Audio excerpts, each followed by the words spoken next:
ఎవరి పాలన నడుస్తుంది అని ఒక తెలంగాణ వేదిక మీద చెప్తే కాకుండా ఖమ్మం సభలో ఇక్కడ ఎన్టీఆర్ ఆత్మకు శాంతి కలగాలి. ఎన్టీఆర్ ఆత్మకు శాంతి కలగకూడదు ఎందుకండి? ఆయన ఆత్మ శాంతి కలగకుంటే ఏంది? అమరవీరుల ఆత్మలకు శాంతి కలగాలి కదా మనకి. ఎవరి ఆత్మల కోసం ఎవరి ఆత్మ పనిచేస్తున్నది? జనాల కోసం ఈ దావోసు పోయినరు. దావోసు పోయి ఎవరితో ఫోటోలు పెట్టుకుంటున్నారు? ఆ ఫోటోల ప్రయోజనాలు ఎవరికి పోతాయి? మనం తెలంగాణకు పెట్టుబడులు తీసుకురావడానికి పోయినామా, లేకపోతే అక్కడ వాళ్ళతో ఫోటోలు దిగి ఇదే భాగ్యము మా జన్మకు చాలు అని చెప్పడానికి పోయినామా? అర్థం కానటువంటి ఒక దుస్థితి. ఇంతకు ముందు దావోసు పర్యటన అంటే ప్రతిసారి తెలంగాణకు కొన్ని వేల కోట్ల రూపాయలు వచ్చుడు, అవి నిజంగా ఆ పరిశ్రమలు ఇక్కడ కొన్ని కాకపోతే కొన్నైనా పెట్టుబడులు పెట్టడము, తద్వారా వచ్చిన అభివృద్ధిని మనం చూసినాము. ఇప్పుడు అభివృద్ధి రాకపోగా అక్కడ మనము ఏమాత్రము ఉపయోగం లేని పర్యటన చేసి అక్కడ కుమ్ముక్కు రాజకీయాలను, మేము మీకు ఇంకా ఆంధ్రకు బానిసలమన్న ప్రవర్తనను ప్రదర్శించి తెలంగాణ ఆత్మగౌరవాన్ని సర్వనాశనం చేస్తున్నటువంటి ఒక దుర్మార్గము, దుఃఖంతో మాట్లాడుతున్నా నేను. ఇది చాలా బాధ, చాలా అన్యాయమైనటువంటి పరిస్థితి. మనము తెలంగాణ ఇవాళ ప్రపంచంలో ఇవాళ గొప్పగా పెట్టుబడులను ఆకర్షించు అనేక కొత్త కొత్త రూల్స్ రెగ్యులేషన్స్ తీసుకొచ్చి పరిశ్రమలకు అనుకూలంగా ఇవాళ కేంద్ర ప్రభుత్వ సంస్థలైనటువంటి నీతి ఆయోగ్ లాంటివి అద్భుతమైన ప్రోగ్రాంలు చేసింది తెలంగాణ ప్రభుత్వం అని చెప్పి మెచ్చుకొని మనల్ని ఆదర్శంగా తీసుకోమంటూ ఒక 17-18 లక్షల మందికి ఉద్యోగాలు ఇచ్చినటువంటి తరుణం నుంచి ఇవాళ మనం ఎవరి పంచన్నో పడి ఉన్న వాళ్ళుగా కింద మనం ప్రదర్శించుకుంటున్నటువంటి స్థితిగతి అక్కడ మనకు కనబడుతున్నది.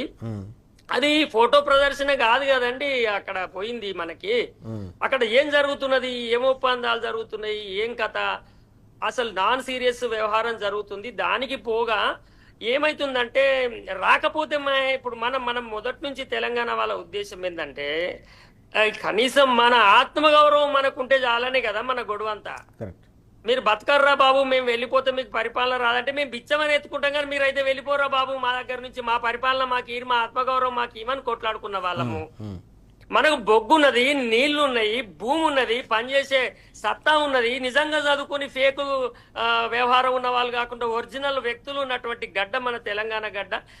ఇక్కడ మనకేం తక్కువ? మనం సృష్టించుకుంటాం సంపదను. ఎట్లయినా మన దగ్గరికి వేరే వాళ్ళు వచ్చి దయాదండం అని పెట్టుబడులు పెడతారు. దాన్ని మోల్డ్ చేయగలిగేటువంటి ఒక పర్సనాలిటీ ఉంటే సరిపోతుంది. కానీ ఇవాళ అట్లాంటి పరిస్థితి ఎక్కడ కనబడట్లేదు.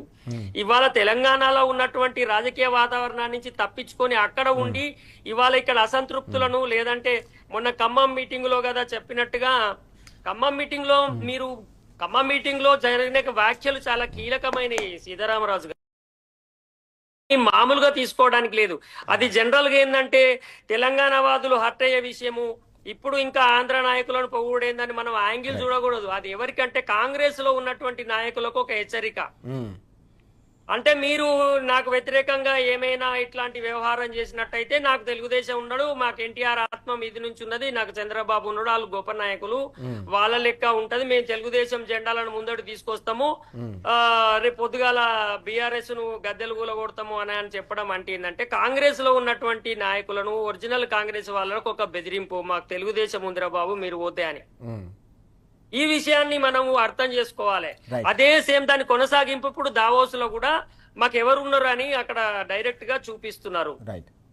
అదే ఇక్కడ చంద్రబాబు నాయుడు గారి ప్రభావం ఏముంటదంటే ఆయన ప్రభావం వెనకాల మళ్ళీ మోడీ ఉంటారు. అందుకనే ఇవాళ హరీష్ రావు గారు ఎన్ని లేఖలు 90 బ్లాక్ మీద రాసినా ఇప్పుడు పల్లె రవికుమార్ గారు అరణ్య ఘోష ఏంటిది, ఎందుకు బీజేపీ వాళ్ళు స్పందిస్తలేరంటే అక్కడ వెనుక చంద్రబాబు ఉన్నాడు, ఈ కాంట్రాక్ట్ల వెనుక కూడా చంద్రబాబు ఉంటాడు, ఆయన కంపెనీలు ఉంటాయి.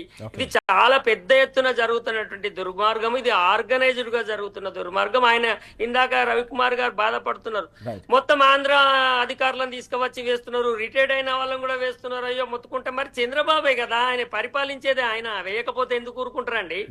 వాళ్ళు ఈ కాలం కోసం వెయిట్ చేశారు. నేను ఎప్పుడో 2019లో చెప్పినాను, మనం 60 ఏళ్ళైనా ఆగి మనది మనం కొట్టుకున్నాము, వాళ్ళు 50 ఏళ్ళైనా మళ్ళా మనని దోదాలని చూస్తారు. అందుకని ఎప్పటికీ కూడా తెలంగాణ ప్రజానికం అలర్ట్ గా ఉండాలని నేను మొత్తుకుంటూ వస్తుంటా. సో ఈ విధంగా కంపల్సరీగా ఈ వలసవాద దోపిడీకి అలవాటు పడ్డటువంటి ఆ దోపిడీ మూక తెలంగాణలో ఉన్న సంపదను ఎప్పుడూ దోయాలనే చూస్తుంది. అందులో ముఖ్యంగా సింగరేణిని, నీళ్లను, విద్యుత్తును, ఇక్కడ ఉన్నటువంటి సంపదను నిరంతరం దొయ్యాలని చూస్తుంది. అది ఎక్కడ ఏ వేదికనైనా ఉపయోగించుకుంటది.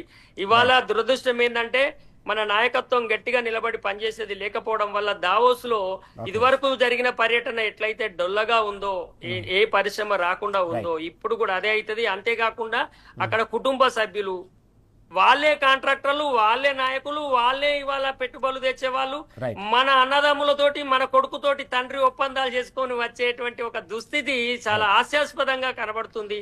ఈ ధోరణి తెలంగాణ యొక్క గౌరవాన్ని, తెలంగాణ యొక్క ఒక స్టేటస్ ని కూడా దెబ్బతీసేదిగా, కొంత కించపరిచేదిగా కనబడుతుంది. మన నాయకులు గిట్లా ఉంటారా అని అనిపించేలాగా ఉంటుంది. కాంగ్రెస్ లో కూడా కొంతమంది మంచి నాయకులు ఉంటాయండి. తెలంగాణ వాదము రక్తంలో నింపుకున్నటువంటి నాయకులు అప్పుడు కనబడినరు, కానీ ఎందుకో ఇంత జరుగుతుంటే ఇవాళ ఇంకా తెలుగుదేశాన్ని నెత్తిన పెట్టుకొని ఊరేగుతుంటే కూడా అందులోంచి గట్టి వాయిస్ వస్తలేదు. ఇక నిన్న జీవన్ రెడ్డి గారు కొంత బయటపడ్డారు. జీవన్ రెడ్డి గారు కూడా ఏమంటారు అంటే, దీనిలో చేరినటువంటి టీఆర్ఎస్ ఎమ్మెల్యేలను ఎందుకు పెట్టుకుంటారు అంటారు, కానీ ఖమ్మంలో తెలుగుదేశం జెండాలు కాంగ్రెస్ మీటింగ్లకు ఎట్లా వచ్చినాయని ప్రశ్నిస్తలేరు. ఇట్లా చాలా చాలా ఒక అక్రమ రాజకీయాలు ఇక్కడ కొనసాగడం అనేది చాలా దురదృష్టము. అభివృద్ధి వైపుకు దూసుకుపోయి అద్భుతాలు సృష్టించే సమయంలో తెలంగాణ ఈ పరిస్థితిని ఎదుర్కోవడం మాత్రము తెలంగాణకు చాలా నష్టదాయకము. ఇది ఒక 5-10 ఏళ్లను, మనను 20 ఏళ్లను వెనుకకు తీసుకుపోయేటువంటి ఒక దుస్థితి ఉంటది. అవినీతి, బంధుప్రీతి విపరీతంగా పేరుకుపోయినటువంటి పరిస్థితి వాళ్ళ కనబడుతుంది. అసమర్థత, తర్వాత బానిసత్వము, ఈ ధోరణులన్నీ కూడా మనకు స్పష్టంగా కనబడుతున్నాయి. ఇది తెలంగాణకి చాలా అన్యాయం జరుగుతుంది, చాలా దురదృష్టకరంగా నేనైతే భావిస్తున్నా. చాలా కీలకమైన అంశం ఇది. పూర్తిగా తెలంగాణ అస్తిత్వం పైన ఓవైపు దాడి జరుగుతూ ఉంది, మరోవైపు పెట్టుబడులకు సంబంధించిన విషయంలో కూడా తీవ్రమైన అన్యాయం జరుగుతున్న పరిస్థితి. 10 ఏళ్ల పాటు పెట్టుబడులకు స్వర్గధామంగా తెలంగాణ నిలిస్తే కేవలం కట్టుకథలకు మాత్రమే ఇప్పుడు కేంద్రంగా నిలుస్తున్న అంశాన్ని కూడా రవి గారు ప్రస్తావిస్తున్న పరిస్థితి. విజయ్ గారు కూడా చాలా కీలకమైన అంశాలు చెప్తున్న సందర్భం. తెలంగాణ సమాజం వీటన్నిటిని కూడా గమనించాల్సిన అవసరం ఉంది, చైతన్యవంతంగా వ్యవహరించాల్సిన అవసరం ఉంది, కుట్రలను తిప్పికొట్టాల్సిన అవసరం ఉందని కూడా పిలుపునిస్తున్న పరిస్థితిని మనం చూస్తూ ఉన్నాం. Thank you very much Vijay గారు, అలాగే రవి గారు చర్చలో పాల్గొన్నందుకు థ్యాంక్ యూ సో మచ్. ఇది వాటి వార్తలు వాస్తవాలు. నమస్తే.